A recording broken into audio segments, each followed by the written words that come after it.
Hi friends, நம்ம குடிநீர் வழங்கல் துறை எக்ஸாமுக்கு வந்து ப்ரிப்பேர் பண்ணிகிட்ருக்கோம். அதோட கண்டினியூஷன் 2018 கொஸ்டின் பேப்பர் வந்து பார்த்துட்டுருக்கோம். சரிங்களா? பார்ட் 13 13வது பாகம். சரிங்களா? இதுக்கு முன்னாடி விட்ட பாகத்தை பார்க்காதவங்க நான் தனியாகவே பிளேலிஸ்ட் க்ரியேட் பண்ணியிருக்கேன், குடிநீர் வடிகால் வாரியம்னு சொல்லிட்டு. அதுக்கான லிங்க்கை இந்த வீடியோவில் டிஸ்கிரிப்ஷனில் தரேன். நீங்களும் செக் பண்ணி பார்த்துட்டு யூஸ் பண்ணிக்கோங்க. சரிங்களா? ரொம்ப யூஸ்ஃபுல்லாக இருக்கும். ஓகே ஃப்ரெண்ட்ஸ், நம்ம 13வது பாகத்தை வந்து பார்க்கலாம். என்னென்ன கொஸ்டின்ஸ் இருக்குது, முக்கியமான பாயிண்ட் வந்து டிஸ்கஸ் பண்ணலாம். சரிங்களா? Question number 106. ஓகேங்களா? கொஸ்டின் நம்பர் 106 வந்து பார்த்தீங்கன்னா, law of gearing is satisfied. அதாவது கியர் லா வந்து எதை சாட்டிஸ்ஃபை பண்ணுது அப்படின்னு சொல்லிட்டு கேட்குறாங்க. இதுக்கு ஆன்சர் பார்த்தீங்கன்னா சி. சரிங்களா? Common tangent at the point of contact passes through pitch point அப்படின்னு சொல்லிட்டு. ஓகேங்களா? அதாவது இந்த டேஞ்சன்ட் பாயிண்ட் இருக்குது பார்த்தீங்களா, காமன் டேஞ்சன்ட் பாயிண்ட் வந்து பார்த்தீங்கன்னா அது வந்து கியரோட பிட்ச் பாயிண்ட்டை வந்து பாஸ் பண்ணும். சரிங்களா? இந்த ஸ்டேட்மெண்ட் தான் என்ன பண்ணுதுன்னா லா ஆஃப் கியரிங் வந்து சாட்டிஸ்ஃபை பண்ணுது. சரிங்களா? லா ஆஃப் கியரிங்கை சாட்டிஸ்ஃபை பண்ணுது அப்படின்னு சொல்கிறாங்க. அப்புறம் இதுலேயே முக்கியமான பாயிண்ட் பார்த்தோம்னா, லா ஆஃப் கியரிங் வந்து எப்படி ஸ்டேட் பண்ணலாம்னா, இதுவும் ஒரு ஸ்டேட்மெண்ட் தான், அப்புறம் இதுவும் ஒரு ஸ்டேட்மெண்ட். சரிங்களா? இப்படின்னு ஞாபகம் வச்சுக்கோங்க. அதாவது law of gearing is states that, சரிங்களா, states the condition which must be fulfilled. ஃபுல்ஃபில்ட்னாலும் சாட்டிஸ்ஃபைட்னாலும் ஒன்று தான். சரிங்களா? Fulfilled gear tooth profile maintain a constant angular velocity. சரிங்களா? To maintain a constant angular velocity. இந்த கியர் ப்ரொஃபைல் வந்து மேக் பண்ணுறாங்கல்ல, அதை வந்து கான்ஸ்டன்ட் ஆங்குலர் வெலாசிட்டியாக வந்து மெயின்டைன் பண்ணுறது என்ன பண்ணுதுன்னா அந்த லா ஆஃப் கியரிங் வந்து சாட்டிஸ்ஃபை பண்ணுது அப்படின்னு சொல்லிட்டு இந்த கீ பாயிண்ட்டில் சொல்கிறாங்க. சரிங்களா?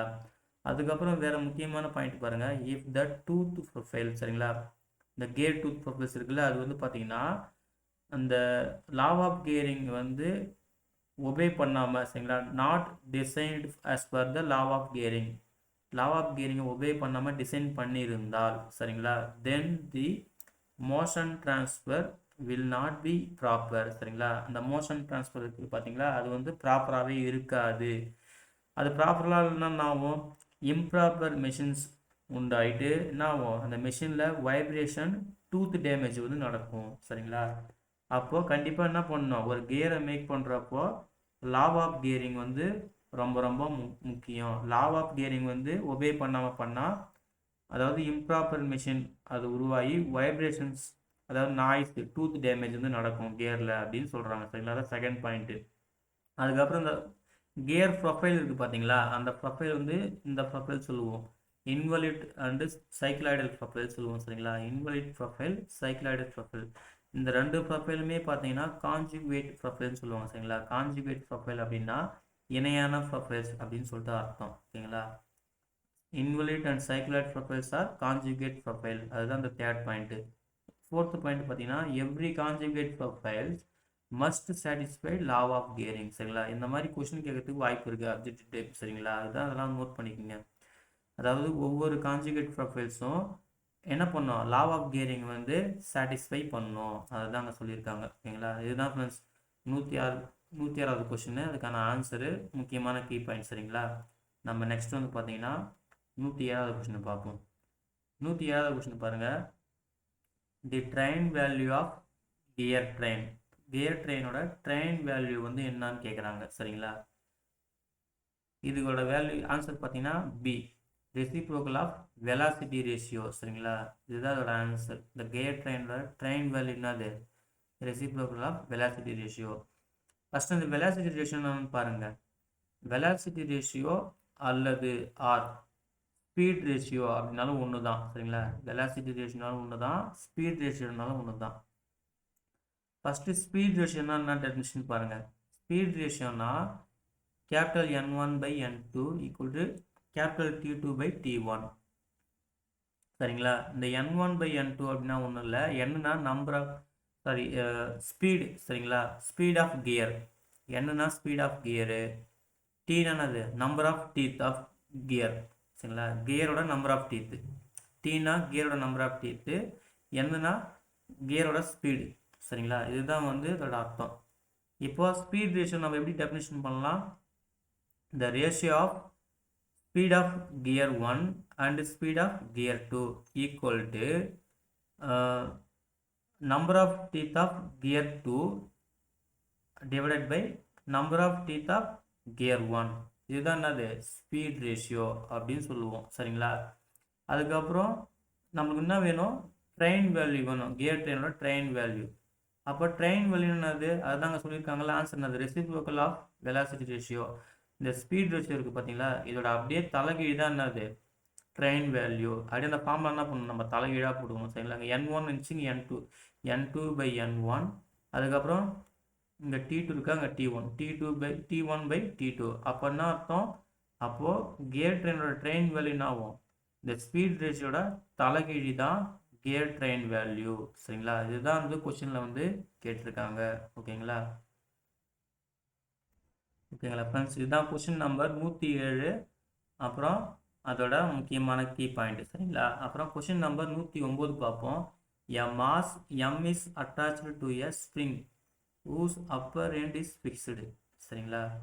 ஒரு மாஸ் வந்து எம்ன்ற ஒரு மாஸ் வந்து அட்டாச் பண்ணியிருக்காங்க ஸ்ப்ரிங்கோட, அதோட அப்பர் எண்ட் வந்து ஃபிக்ஸ் பண்ணியிருக்காங்க. சரிங்களா? The mass and stiffness of the spring are M and K. M small எம்னாது, சரிங்களா, ஸ்மால் எம் வந்து மாஸ், அதாவது mass and stiffness of the ஸ்ப்ரிங்கோட மாஸ். சரிங்களா? இது வந்து இந்த பொருளோட மாஸ். அப்புறம் கே வந்து ஸ்டிஃப்னஸ். சரிங்களா? The natural frequency of the system will be, அப்படி இருந்துச்சுன்னா அந்த சிஸ்டத்தோட நேச்சுரல் ஃப்ரீக்வன்சி என்னவா இருக்கும் அப்படின்னு கேட்குறாங்க. அதுக்கு ஆன்சர் என்னது, சி 1/2π √3 × K. கேபிட்டல் K என்னது, ஸ்டிஃப்னஸ் அப்படின்னு சொல்லுவோம். ஸ்டிஃப்னஸ் ஆஃப் த ஸ்ப்ரிங் இது இருக்குல்ல, அங்கே பாருங்க. அப்புறம் ஸ்மால் எம் என்னது, மாஸ் ஆஃப் த ஸ்ப்ரிங். சரிங்களா? ஸ்மால் எம்னா mass of the spring plus 3m. ஓகேங்களா? இதுதான் வந்து என்னது, natural frequency of the system. இந்த கண்டிஷன் இருந்துச்சுன்னா அதோட நேச்சுரல் ஃப்ரீக்வன்சி வந்து இதுதான் அப்படின்னு சொல்கிறது தான் இந்த கொஷின் 109 கொஷினுக்கான ஆன்சர். சரிங்களா? இதை நோட் பண்ணிக்கங்க. கண்டிப்பாக இதை பேஸ் பண்ணி ப்ராப்ளம் வரது கூட வருது. ரொம்ப சிம்பிளான ஃபார்மாக தான் நோட் பண்ணி வச்சுக்கோங்க. ஓகேங்களா? ஓகே ஃப்ரெண்ட்ஸ், அடுத்த கொஸ்டின் பார்ப்போம். Question number 110. இங்கே பார்த்தீங்கன்னா the type of joint use in cycle chain. Cycle செயினில் வந்து என்ன ஜாயிண்ட் வந்து யூஸ் பண்ணியிருக்காங்க அப்படின்னு பார்த்தீங்கன்னா ஆன்சர் பி, நக்குல் ஜாயிண்ட். ஓகேங்களா? இப்போது இதில் மற்ற ஜாயிண்ட் இருக்குல்ல, இந்த ஒரு ஜாயிண்ட் பற்றி பார்ப்போம். ஃபஸ்ட்டு ஏ காட்டர் ஜாயிண்ட் இருக்குது. பார்த்தீங்கன்னா காட்டர் ஜாயிண்ட் என்னன்னு பாருங்கள். Cotter joint is used for connecting two rod. சரிங்களா? Subjected to axial tension or compression or both. சரிங்களா? காட்டர் ஜாயிண்ட் என்னது, இது வந்து used for connecting two rod. சரிங்களா? ராடை வந்து கனெக்ட் பண்ணுறது யூஸ் ஆகுது. சப்ஜெக்ட் டு ஆக்சியல் டென்ஷனு, அப்படி இல்லைன்னா கம்ப்ரெஷன் டென்ஷன். சரிங்களா? கம்ப்ரெஷனு அப்படி இல்லைன்னா போத்து, ரெண்டுமே யூஸ் பண்ணி. ஓகேங்களா? ஒன்று ஆக்சியல் டென்ஷன் யூஸ் பண்ணி கனெக்ட் பண்ணலாம், இல்லை கம்ப்ரெஷன் யூஸ் பண்ணி கனெக்ட் பண்ணலாம். என்ன பண்ணலாம், இல்லை ஆக்சியல் டென்ஷன் இல்லை கம்ப்ரெஷன் ரெண்டுத்தையுமே யூஸ் பண்ணியும் கனெக்ட் பண்ணலாம். அதுதான் என்னது, காட்டர் ஜாயிண்ட். சரிங்களா? அப்புறம் பாருங்கள், இந்த காட்டர் ஜாயிண்டில் axis of connecting shaft must be collinear for joining. சரிங்களா? அதாவது கொலினியர்னா அது ஒரு லீனியர் கேஸ். ஓகேங்களா? இந்த ஆக்சிஸ் ஆஃப் கனெக்டிங் ஷாஃப்ட் எப்படி பண்ணுவோம், must be collinear for joining. சரிங்களா?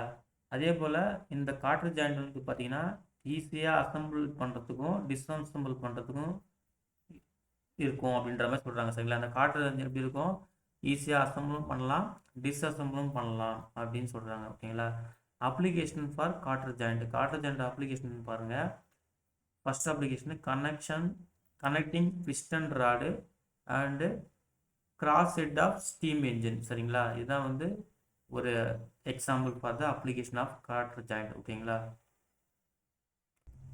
அப்புறம் நெக்ஸ்ட் அப்ளிகேஷன் பாருங்கள், டூல் ஃபிக்சர் அண்ட் சர்வீசஸ். இதுக்கு வந்து காட்டர் ஜாயிண்ட் வந்து யூஸ் பண்ணுறாங்க. சரிங்களா? இதுதான் வந்து காட்டர் ஜாயிண்ட்டோட முக்கியமான பாயிண்ட். அதுக்கப்புறம் பார்த்தீங்கன்னா நக்குல் ஜாயிண்ட் இருக்குதுன்னா, நக்குல் ஜாயிண்ட் தான் அதோட ஆன்சரு. நக்குல் ஜாயிண்ட் ஒரு அப்ளிகேஷன் தான் அது சைக்கிள் செயின். அது சொல்லிட்டாங்க கொஷின்லேயே சொல்லிட்டாங்க. ஒரு அப்ளிகேஷன் வந்து பார்த்தீங்கன்னா சைக்கிள் செயினில் வந்து யூஸ் பண்ணுறாங்க. ஃபஸ்ட்டு நக்குல் ஜாயிண்ட் தான் அது. Knuckle joint is used for connecting rods which is subject to only axial tension. சரிங்களா? ஆக்சியல் டென்ஷன் மட்டும் தான் இது வந்து யூஸ் பண்ணி என்ன பண்ணுறாங்க, ராடை வந்து கனெக்ட் பண்ணுறாங்க. ஓகேங்களா? அதே போல் நக்குல் ஜாயிண்ட்டுக்கு இன்னொரு நேம் இருக்குது. இன்னொரு நேம் தான் பின் ஜாயிண்ட். சரிங்களா? பின் ஜாயிண்ட்னா நக்குல் ஜாயிண்ட் அப்படின்னு அர்த்தம். ஓகேங்களா? பின் ஜாயிண்ட், இதுக்கு இன்னொரு நேமு அப்புறம் இந்த நக்கிள் ஜாயிண்ட் வந்து பார்த்தீங்கன்னா மெயினாக 3 காம்பனண்ட் தான் இருக்குது சரிங்களா. ஒன்று பார்த்தீங்கன்னா ஐ, இன்னொன்று பார்த்தீங்கன்னா ஃபோர்க்கு, இன்னொன்று பார்த்தீங்கன்னா பின்னு அப்படின்னு சொல்லுவாங்க சரிங்களா.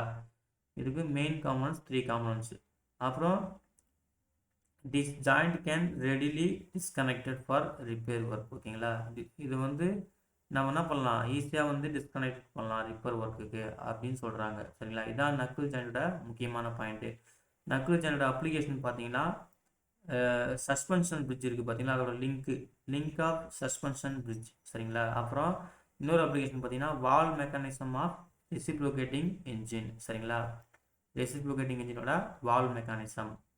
இது வந்து நக்கிள் ஜாயிண்டோட அப்ளிகேஷன்ஸ், முக்கியமான பாயிண்ட்ஸ் அண்டு அப்ளிகேஷன்ஸ். அதுக்கப்புறம் இங்கே என்ன இருக்குது, gib and cotter joint. Gib and cotter joint சிம்பிளாக சொல்ல போனால் it is useful to join rods with square or rectangular cross section சரிங்களா. சிம்பிளாக சொல்ல போனால் இதுதான். அதாவது ஜிப் அண்ட் காட்டர் ஜாயிண்ட் எதுக்கு யூஸ் ஆகுது, ஒரு ஸ்கொயர் ஷேப் சரிங்களா. அந்த ராட்ஸ் இருக்குது பார்த்தீங்களா, to join rods with square or rectangular cross sections. ஓகேங்களா. இதுதான் ஜிப் அண்டு காட்டர் ஜாயிண்ட் வந்து யூஸ் ஆகுது. லாஸ்ட்டாக என்ன இருக்குது, இங்கே ரிவிட்டட் ஜாயிண்ட் இருக்குங்களா. ரிவிட்டட் ஜாயிண்ட் என்னன்னு பார்த்துங்க. Riveted joint is useful for permanent fastening சரிங்களா. பர்மனன்ட் பாஸ்டனிங்னா டைட்டாக வந்து ஜாயின் பண்ணுறது, கட்டுறது சரிங்களா. பர்மனன்ட் பாஸ்டனிங், பர்மனண்ட்டாக ஜாயின் பண்ணுறது, அதுக்கு பேர் தான் ரிவிட்டட் ஜாயிண்ட் சொல்லுவாங்க. It is used join to make connection strength and tightness சரிங்களா. ரொம்ப ஸ்ட்ரென்த்தாகவும் ரொம்ப டைட்டாகவும் இருக்கிறதுக்காக என்ன பண்ணுறாங்க, இந்த ரிவிட்டட் ஜாயிண்ட் வந்து யூஸ் பண்ணுறாங்க. அதே போல் ரிவிட்டட் ஜாயிண்ட் வந்து எதுக்கு யூஸ் ஆகுதுன்னா ஜாயினிங் லைட் மெட்டல்ஸ் தான் சரிங்களா. லைட் மெட்டல்ஸ் வந்து ஜாயின் பண்ணுறதுக்கு வந்து ரிவிட்டட் ஜாயிண்ட் வந்து யூஸ் ஆகுது சரிங்களா. ஓகே ஃப்ரெண்ட்ஸ், இதுதான் ஃப்ரெண்ட்ஸ் கொஸ்டின் நம்பர் 110 இதோட ஆன்சரு. அப்புறம் வந்து பார்த்தீங்கன்னா இதில் இருக்கிற முக்கியமான கீ பாயிண்ட்ஸ் சரிங்களா, இதெல்லாம் நோட் பண்ணிக்கோங்க, ரொம்ப யூஸ்ஃபுல்லாக இருக்கும். அடுத்த கொஸ்டின் பார்ப்போம். 111வது question, the type of coupling used for high torque and low speed சரிங்களா. அதாவது எந்த கப்ளிங்கில் வந்து பார்த்தீங்கன்னா எந்த கப்ளிங் வந்து யூஸ் பண்ணுவாங்க ஹை டார்க்கு அண்ட் லோ ஸ்பீடுக்கு அப்படின்னு கேட்குறாங்க. ஓகேங்களா. அதுக்கு ஆன்சர் பார்த்தீங்கன்னா ஓல்டம்ஸ் கப்ளிங் சரிங்களா. ஓல்டம்ஸ் கப்ளிங்ஸ் தான் வந்து யூஸ் பண்ணுவாங்க. ஸோ இப்போ இதுக்கான முக்கியமான பாயிண்ட்ஸ் தான் பார்ப்போம். ஃபஸ்ட்டு மஃப் கப்ளிங்னா வந்து பாருங்கள். மஃப் கப்ளிங்னா it is also called as sleeve coupling or box coupling அப்படின்னு சொல்லுவாங்க சரிங்களா. மஃப் கப்ளிங் வந்து இப்படி சொல்லலாம், ஸ்லீவ் கப்ளிங் சொல்லலாம், இல்லை பாக்ஸ் கப்ளிங்னு சொல்லலாம். அதுக்கப்புறம் இதில் வந்து பார்த்தீங்கன்னா the torque is transmitted from input ஸ்டாப் டு த ஸ்லீவ் சரிங்களா. ஃபஸ்ட் டார்க்னா ஆகும் இன்புட் ஸ்டாப்லேருந்து ஸ்லீவுக்கு வந்து ட்ரான்ஸ்ஃபர் ஆகும். அது எப்படின்னா த்ரூ த கீ, அந்த கீ வழியாக வந்து ஸ்லீவில் வந்து ட்ரான்ஸ்ஃபர் ஆகும். அப்புறம் பார்த்தீங்கன்னா அதுக்கப்புறம் then transmitted to the output shaft சரிங்களா. அப்புறம் ஃபைனலாக தான் பார்த்தீங்கன்னா அந்த டார்க் வந்து அவுட்புட் ஷாஃப்ட்டுக்கு வந்து ட்ரான்ஸ்ஃபர் ஆகும். அதாவது இன்புட் ஷாஃப்ட் டார்க் வந்து இன்புட் ஷாஃப்ட் போயிட்டு ஸ்லீவ் வழியாக, அதாவது கீ மூலிமா ஸ்லீவ் வழியாக போகும். அதுக்கப்புறம் தான் ஆகும் அவுட்புட் ஷாஃப்ட்டுக்கு ட்ரான்ஸ்ஃபர் ஆகும். அதான் அது மஃப் கப்ளிங் சரிங்களா. அப்புறம் இங்கே என்ன இருக்குது, bushed pin flexible coupling. Bushed pin flexible coupling எது யூஸ் ஆகுதுன்னா if rigid coupling is used. Rigid coupling வந்து யூஸ் பண்ணியிருந்தாங்கன்னா அங்கே என்ன ஆகுனா சம் எரர்ஸ் வரும். Then errors like thermal expansion, deflection of shafts அப்படின்னு சொல்லிட்டு எரர்ஸ் வரும். இந்த எரர்ஸ் வந்து பார்த்தீங்கன்னா என்ன ஆகுனா அந்த அலைன்மெண்ட்ஸ் மிஸ்அலைன்மெண்ட் வந்து உருவாகும் சரிங்களா. காம்போனன்ட்ஸில் வந்து பார்த்தீங்கன்னா மிஸ்அலைன்ஸ் வந்து உருவாகும். இதனால் என்ன ஆகும், மிஸ்அலைன்ஸ் உருவாச்சுன்னா அந்த காம்போனன்ட்ஸில் வேரிங் ஏற்பட வாய்ப்பு இருக்குது, வைப்ரேஷன் நாய்ஸ் ஏற்பட வாய்ப்பு இருக்குது அப்படின்னு சொல்கிறாங்க. ஸோ இந்த ப்ராப்ளத்தை வந்து ஓவர் கம் பண்ணுறது தான் என்ன பண்ணுறாங்கன்னா ஃப்ளெக்சிபிள், இந்த புஷ்டு பின் ஃப்ளெக்சிபிள் கப்ளிங்கை வந்து யூஸ் பண்ணுறாங்க. ஓகேங்களா. தெளிவாக பார்த்துக்குங்க, கண்டிப்பாக யூஸ்ஃபுல்லாக இருக்கும்.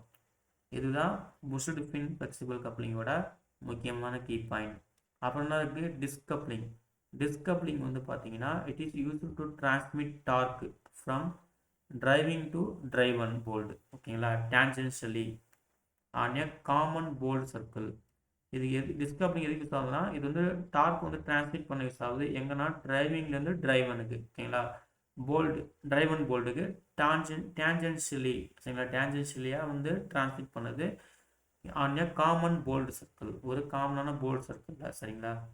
அப்புறம் disc coupling is used in high torque load and high speed. இது ரொம்ப முக்கியமான பாயிண்ட்டு. இப்போ இந்த கொஷின் பாருங்கள், இங்கே ஹை டார்க்கு லோ ஸ்பீடு சரிங்களா. இதுக்கான டைப் ஆஃப் கப்ளிங் தான் இந்த ஆல்தாம்ஸ் கப்ளிங்கு. இதுவே ஹை டார்க்கு லோடு ஹை ஸ்பீடாக இருந்துச்சுன்னா அது என்னது டிஸ்க் கப்ளிங் இப்படின்னு கேட்கறதுக்கு வாய்ப்பு இருக்குது சரிங்களா. இதையும் நோட் பண்ணிக்கங்க. ஆல்தம்ஸ் கப்ளிங்ஸ் பற்றி ஆல்ரெடி இங்கே சொல்லியாச்சு. இது வந்து ஹை டார்க்கு அண்டு லோ ஸ்பீடுக்கு வந்து சூட் ஆகும் சரிங்களா. இதுக்கு என்ன இதோட ஸ்டேட்மெண்ட் டெஃபினிஷன் பார்த்தீங்கன்னா, it is used to connecting two parallel shafts சரிங்களா. Two parallel shaft whose axis are small distance apart. ஓகேங்களா. இது என்ன பண்ணுன்னா, 2 பேரலல் ஷாஃப்ட் வந்து கனெக்ட் பண்ணுறதுக்கு யூஸ் ஆகுது. ஸ்மால் டிஸ்டன்ஸ் சரிங்களா, அந்த அளவுக்கு தான் இருக்கணும். அப்போ தான் இது வந்து யூஸ் பண்ண முடியும் சரிங்களா. நம்ம செகண்ட் பாயிண்ட் பார்த்தீங்கன்னா ஆல்ரெடி சொல்லிச்சு, Oldham's couplings are used for high torque and low speed சரிங்களா. அதான் கொஸ்டின்லேயே அதான் கேட்டிருக்காங்க. அதான் செகண்ட் பாயிண்ட்டு. தேர்ட் பார்த்தீங்கன்னா, Oldham's coupling is inversion of double slider crank mechanism. இது கண்டிப்பாக நோட் பண்ணிக்கோங்க சரிங்களா. இது வந்து பார்த்தீங்கன்னா inversion of double slider crank mechanism. இதான் வந்து ஆல்தம்ஸ் கப்ளிங். ஓகேங்களா.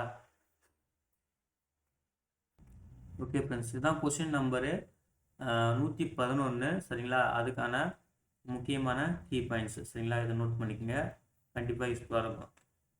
அப்புறம் கொஷின் நம்பர் 112 பாருங்கள். Which one of the following is not desirable characteristic of friction clutches? சரிங்களா. அதுக்கு ஆன்சர் பார்த்தீங்கன்னா, the moving parts should be weight enough. ஓகேங்களா. அதாவது இந்த கண்டிஷனில் எது வந்து நாட் டிசைரபிள் கேரக்டரிஸ்டிக்ஸ், எந்த கேரக்டரிஸ்டிக்ஸ் வந்து பார்த்தீங்கன்னா இதுக்கு வந்து சூட் ஆகாது, ஃப்ரிக்ஷன் கிளச்சுக்கு வந்து சூட் ஆகாது. எதுனா இந்த moving parts should be weight enough. அதே போல் இந்த மற்றதெல்லாம் பார்த்துக்குங்க, should have good heat conductivity. இதெல்லாம் வந்து சூட் ஆகும். சப்போஸ் இப்படி கூட கேட்கறதுக்கு வாய்ப்பு இருக்குது சரிங்களா. Should have good heat conductivity.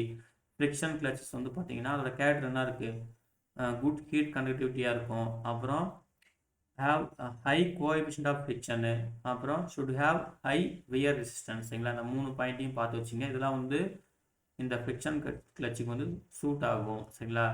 ஆனால் இது ஒன்று மட்டும் அவங்க என்ன கேட்டிருக்காங்க, நாட் டிசைரபிள் கேரக்டரிஸ்டிக்ஸ் கேட்டிருக்காங்க. அது இது ஒன்று மட்டும் டிசைரபிள் கேரக்டரிஸ்டிக்ஸ் சரிங்களா. இந்த மற்றதெல்லாம் வந்து தேவைப்படும், இதையும் நோட் பண்ணிக்கோங்க. அப்புறம் 114 கொஸ்டின் பாருங்கள். The formative number of teeth of helical gear will be சரிங்களா. ஹெலிக்கல் கியரோட ஃபார்மேட்டிவ் நம்பர் ஆஃப் டீத் கேட்டிருக்காங்க. இதுக்கான ஆன்சர் பார்த்தீங்கன்னா C, T by cos cube alpha சரிங்களா. இது டி என்னது, number of teeth in gear சரிங்களா. கியரோட நம்பர் ஆஃப் டீத்து. ஆல்ஃபா நமக்கு தெரியும் ஹெலிக்கல் ஆங்கிள்னு சொல்லுவோம் சரிங்களா. இதுதான் இதோட ஃபார்முலா, இந்த formative number of teeth of helical கியரோட இந்த ஃபார்முலா. ஓகேங்களா. ஓகே ஃப்ரெண்ட்ஸ், இதுதான் பார்ட் 13, அதாவது பாகம் 13வது பாகத்தோட கொஷின்ஸு, முக்கியமான கீ பாயிண்ட்ஸ் சரிங்களா. மீண்டும் நம்ம பார்ட் 14 பாகம் வந்து நெக்ஸ்ட் வீடியோவில் பார்க்கலாம் சரிங்களா. இந்த தகவலாம் உங்களுக்கு கண்டிப்பாக பயனுள்ளதாக இருக்கும் நம்புகிறேன் ஃப்ரெண்ட்ஸ் சரிங்களா. இந்த வீடியோ பிடிச்சிருந்தால் லைக் பண்ணுங்கள், மறக்காமல் உங்கள் ஃப்ரெண்ட்ஸுக்கும் ஷேர் பண்ணுங்கள், அவங்களுக்கும் யூஸ்ஃபுல்லாக இருக்கும் சரிங்களா. தேங்க்யூ.